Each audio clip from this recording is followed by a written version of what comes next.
Part 2. In this episode, we're going to talk about some extremely epic matchups. In fact, these are the star matchups of the night. The heavy hitters. You have Bad News Barrett versus RVD. You have Evolution versus The Shield. And to start it off, we're going to have John Cena going against Bray Wyatt. Man, this was one of the best matches I've seen since WrestleMania. Yep. I loved it. There was all kinds of crazy stuff going on. Corey, go ahead and break it down for us. Well, guys, of course, this match was a last man standing match, which means the basic stipulation is that there's no disqualifications, no countouts, and to be the victor, you must knock your opponent down for a count of 10. If you cannot make it to your feet after a count of 10, you are the loser. We saw the Chicago crowd have a great reaction for Bray Wyatt, as has been the case everywhere he goes here lately. And typical as John Cena's reactions in Chicago, there was a rousing Cena sucks chant. Yeah. The match got underway. We saw, of course, Wyatt come out with his two followers, Eric Rowan and Luke Harper. And then we saw the Usos enter at that point and kind of provide some opposition on behalf of John Cena. There was a lot of brawling in there. I thought it was a really cool match. As you guys said, there was a lot of weapon spots. Kyle, what were your thoughts as far as all the different things that they did in the match, brawling outside the ring and all that stuff? I love how this one started off because, remember, John Cena was actually in the ring, and you had the three of them outside of the ring, and they kind of like started circling around him, and they all tried coming in at the same time, and that's when the Usos came out to bail out John Cena. I thought the Usos did a lot better in this one. Lately, they've kind of been, they've been there to try to help, but they haven't really provided much help as John Cena's still gotten torn up by all three of them. I felt they did a better job in this match here to at least give John Cena some time to have some one-on-one with Bray Wyatt. Retro Brett, what do you think? Well, this is my favorite match of the pay-per-view. I think it was the added element of Luke Harper and Eric Rowan along with the Usos definitely upped the game a little bit, upped the destruction by a lot. It would have been kind of boring with just the two, Bray Wyatt or John Cena, but I like how John Cena finished it off through him with an AA through I don't know what that was, a box of some kind. Yep, big box. Then put that thing on top of him. The other big box. Reminded me kind of his match with Last Man Standing match with Batista, where he duct taped Batista's legs together on the ring post, and so therefore he couldn't stand up. Yeah. But actually, I would have liked to see Bray Wyatt try to get up and up out of that box a little bit. Come punching up through it, but yeah, kind of struggled. I think he was pretty much knocked out at that point. They shot it, because like the box wasn't covering his face, and they kind of went to him. I would have liked to see try to get up. What the fuck? He can't get up. And of course, we'd be remiss if we don't mention when John Cena brought the table up onto the ring. Looked like he was going to try to get Bray Wyatt there with the AA in the ring, but of course Bray Wyatt countered and was able to get Cena through the table. That was a devastating blow. Man, that was a tough one for Cena to get back on this one. And Corey, obviously it took a lot to get these guys back up every time. There was a lot of 7, 8, even 9 counts. Yeah, definitely. That's usually the case in these last man standing matches. Of course, a lot of the psychology revolves around the count and just gradually doing more and more damage and greater attacks. And, of course, as Retro Brett said, we saw a creative way for Cena to win, in that he put him in one of those traveling, the road cases that the road crew uses, and put another one on top of it for the big 10 count, and a big victory for John Cena here in this feud. I don't think this is the last that we're going to see of Cena and Wyatt. I kind of anticipate this to keep going for a little bit longer, and maybe we might see a little bit more focus on the Usos versus Rowan and Harper, perhaps, in the coming future. I'd like that. I gotta say, it was awesome seeing, I think, Rowan suplex one of the Usos from the third rope all the way onto a table on the floor. That was awesome. Corey, I know you're up in Chicago, in my hometown right now, man, and hope they're treating you well up there. But I gotta say, Chicago is one of those crowds, they're just so ruckus. And when Bray came out, you can see all those lights. I think this was a huge turning point for him in building him up and really getting him to be the star that I think he should be, that he could be. And one thing I wanted to point out in this fight is that we actually saw John Cena for a minute grab a chair, and he's like kind of fighting with himself. He's like, "Do I do it? Do I do it?" And he did. He ended up doing it like twice. Maybe even though Bray Wyatt lost, he might have finally started to accomplish some of his ulterior motives of turning John Cena into not always doing the right thing. Sure. We'll see what comes of this. Definitely, especially what you said, Raspo. I thought you had a great point there. No shame in losing to John Cena. Yeah, that's for sure. And Bray Wyatt, man, he's going to have to rebound. I'm sure we'll see him tomorrow on Raw. We'll see what he can do to come back from this one. He's got to rise from the dead, man, because Cena just put him in his coffin. So. Yeah, that was ugly. Cena got him dirty there. Yeah. He was on top of the box at the end, man. That was a sign of victory. Just buried you. Man, tough loss there for Bray Wyatt. I got to say, a lot of foul play involved here with the two Wyatt followers there. They were in there left and right, back and forth. Thank goodness Cena made friends with the Usos, because that could have been ugly. Anything more you want to add to that matchup? Like I said, I was very impressed with that matchup, Corey. I thought the finale was epic, and I got to give props to Cena because he's back on top. Yeah, definitely. Just to kind of finalize all that, like I said, I don't think we've seen the last of the Bray Wyatt versus John Cena battle. Nope. And we definitely haven't seen the last of the rise of Bray Wyatt. This is just, just a minor setback. Bray Wyatt, to me, is the most promising guy in the company right now. He's already at a level where he doesn't need a belt to be legitimized. He's already main event without getting a belt, and that's pretty rare in this business to have a crowd reaction like that. The reactions he's getting, I think by WrestleMania 31, perhaps, we might see Bray Wyatt really break out and even evolve even further with the crowd. Yeah, I agree. I think this one goes down as one of the better last men standing of all time. Is that possible? Getting in with the crowd more? Oh, it's always possible.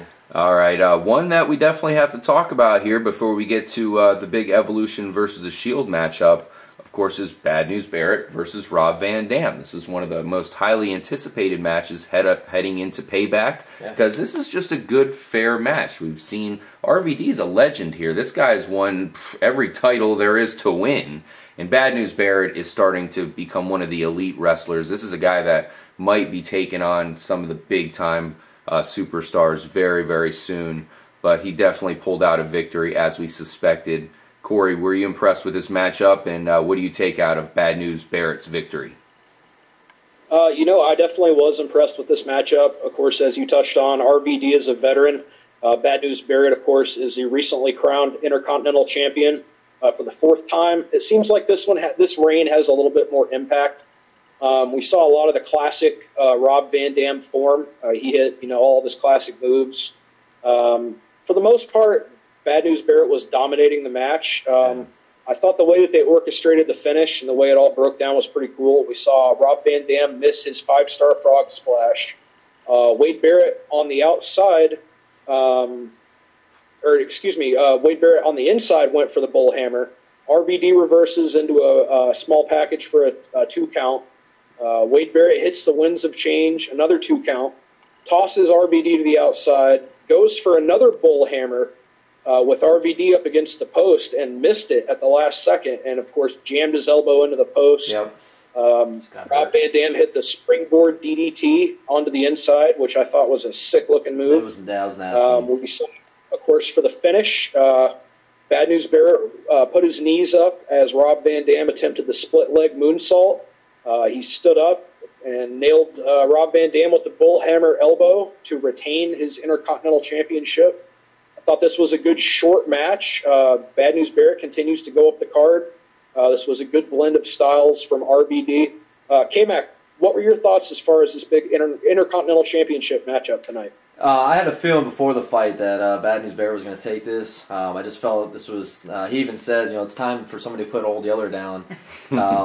felt this was the fight that Van Dam was definitely going to lose. You pretty much touched on everything. I mean, they were going back and forth. I liked what I saw out of Van Dam. You know, he didn't go down easy, which was good. That springboard tornado DDT was ridiculous. It was good to see him still being able to pull off stuff like that. And I think I like this. I mean, obviously this was for the Intercontinental Championship. So, you know, Bad News Barrett is your new champion, and I think WWE. Well, he held the championship. Yeah, right. He continues. He continues. Yeah. It's somebody that I think the WWE is really trying to push. He's got a pretty good character. He's big, and I like a lot of the moves that he has. And you know, I love how he ended it. You know, with the bull hammer. You know, his elbow was messed up, but he just saved up just enough for that one last and came across and clocked him. He's a big guy. Obviously, he's got a big history. He ran Nexus back in the day, and now all of a sudden with this Bad News gimmick, he's bigger than ever. Retro, you cannot be surprised by the outcome of this one. No, I think we all predicted it. I'm not sure, but yeah, it's a great match. Really kind of short match. It was a segue. They both had their moments. It's gotta hurt like hell, ramming your forearm into that ring post, but he recovered pretty nicely, and I liked the match. It was nice and quick. Just an overall sentiment on tonight. Some guys were taking some big hits. Oh, yeah. They were taking some big hits. They were leaving it out there in the ring tonight. Anything to add to that matchup there, Raspo? Well, I do want to bring about something that I heard from the recently rebranded Wade Barrett. I think he said it on SmackDown or Raw this week, where he kind of put some heat against the U.S. title. He's like, why would I want that when I could be the Intercontinental? I'm the champion of the whole world, every continent. So you got to give him props. He's doing a lot better on the mic. He's got a 30-foot podium, it looks like, that he brings about sometimes. So he's doing a good job, and it was a good match with RVD, who's a legend, obviously, but so mad props to him too. But great match overall. All right, so we've made it to the grand finale of Payback 2014, and it definitely lived up to the hype, man. This match was awesome right from the jump. It was a complete war here. I mean, everybody was knocking each other out, multiple finishing moves left and right. Of course, I am talking about the Shield against Evolution. There was a lot going on in this matchup. Eventually, it ended up with the Shield getting the sweep. Very surprising here, Corey. Does this mean the Shield is perhaps the most powerful force in the WWE by far right now? I would have to agree, yes. As you said, we saw the Shield pretty much go through and decimate every member of Evolution. There was some good brawling action in there. This, of course, was a no-holds-barred matchup. And the stipulation that was added was, I believe, that this was, the losers had to basically disband. Yep. Yeah. Which sort of makes sense, with Batista having the Marvel Guardians of the Galaxy movie coming up. He may be taking some time off in promotion from that, maybe not be as active on the show. Yeah. But yeah, we saw the Shield. They hit some huge moves. We saw Seth Rollins hit a big dive, I believe, off of the stage at one point. That was really sick. I give him the MVP of the match. Yeah, definitely. No doubt about it. Kyle, what were your thoughts as far as some of the major spots that we saw in that match? Oh, this thing, it started off right. It eventually, it broke off. All three people were going at it. You had Orton against Ambrose, Batista against Roman. You had the two beasts going at it, and then Triple H going against Seth Rollins. And they started kind of going at it, and before you know it, I don't really understand why this happened, but then it went to like a tag team after that for a minute. And I was kind of confused on that because I thought it was just it was every man for itself, and they kind of like took a breather and they're like, all right, we'll just go one-on-one and let one-on-one fight for a little bit, and then it got right back into again where all three of them are going at it.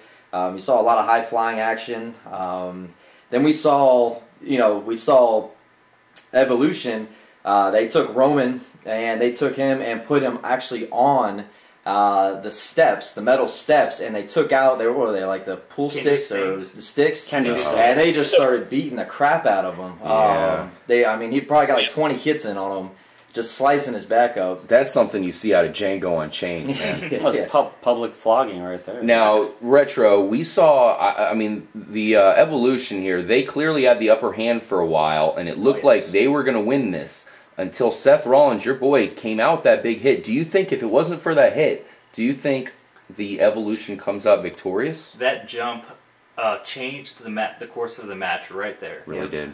It's that jump was crazy and it was insane. And Seth Rollins really the only guy that can pull it off right now. Yeah, high flyer. Actually, during the match I mentioned something like this. I noticed the time. I'm like, wow, they got to do something pretty quick. They only have about 10 minutes left in the program, so.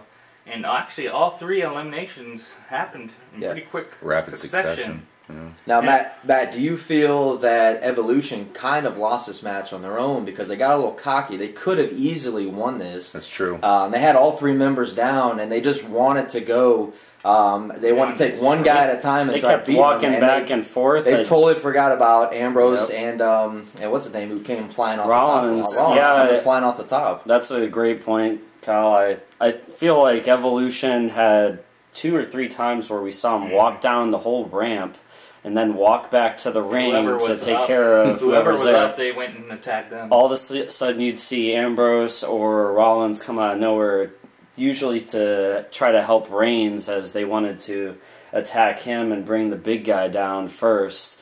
I also thought you made some great points, Brett, about what Rollins was doing. He sacrifices his body. And I feel like I was a little down on Rollins a little bit, not liking him for some reason, but the guy, you got to give it to him. He sacrifices his body just to throw himself out there and really be a high flyer. High flyer does. He might not be as good on the mic. Same for Ambrose, but they put their heart into it. I disagree with you on Ambrose. I'm an Ambrose fan, but I gotta say, props to Roman Reigns as well. This guy took a beating once again. Corey, I feel like this guy he's the victim of a triple power bomb every week. Today was no different. We'll see what happens on Raw. He'll probably be victim to another triple bomb, one way or the other. But so he got the Kimbo stick beating. And that was quite a beating. He got the triple power bomb, but in the end, he was the one who came out. Not only did he get the Superman punch, he also speared Triple H there for the victory, and he came out. I mean, I give Seth Rollins the MVP, but it was Roman Reigns, as we suspected, who got the big hits, and definitely looked impressive. Corey, Roman Reigns took a beating here. This shows that he is quite durable, and who knows what kind of power he can take and come out with victories here anyways. Yeah, I think we saw another facet of Roman Reigns tonight. As you guys touched on, he got that vicious beating with the Singapore cane kendo stick. There's huge welts on his back. I expect them maybe tomorrow to show those off. Roman Reigns, like I said, he showed off another aspect of his offense. Normally, he's a big powerhouse, a lot of high impact moves, and tonight we saw that he could brawl just as well and incorporate weapons and some good old fashioned brawling into his repertoire. Yeah, absolutely. Well, all in all, I love that pay-per-view. Definitely met my expectations. There was some surprising outcomes, and it just shows you never really know. You can predict all you want. You can think you know what's going to happen, but you never really know. Retro, anything else to add to this epic event tonight? I just want to say you could just practically hear the preteens screaming when Roman Reigns' shirt got pulled off. Oh, jeez. I was like, oh, God. Well, including Retro Brett. You should have heard him screaming. Let's not go there. I gotta say, this was a great pay-per-view. I was very surprised. WWE is possibly making a comeback and really doing well. Oh, hell yeah. Oh, man, they're here to stay. Blue-tista, of course, Batista in all blue. Randy Orton, Triple H. They all went down today, guys. The big power, they fell. For Trippy Commentaries, thank you guys for joining us. Corey, what are you going to do for the rest of the night there in Chi-Town? Well, I'm going to take advantage. Maybe tonight I'm going to go back and, if the great Harry Carey was here, he would say perhaps have some delicious ice-cold Budweiser. And maybe grab myself some deep dish before I head back to Rocky Top for the big raw recaps, raw reactions. Everybody out there, make sure you like, subscribe, share, check out our big recap of NXT TakeOver that was earlier this week. There's a lot to cover there. And stay tuned for more hard-hitting WWE coverage in the future. Cena wins! Cena wins!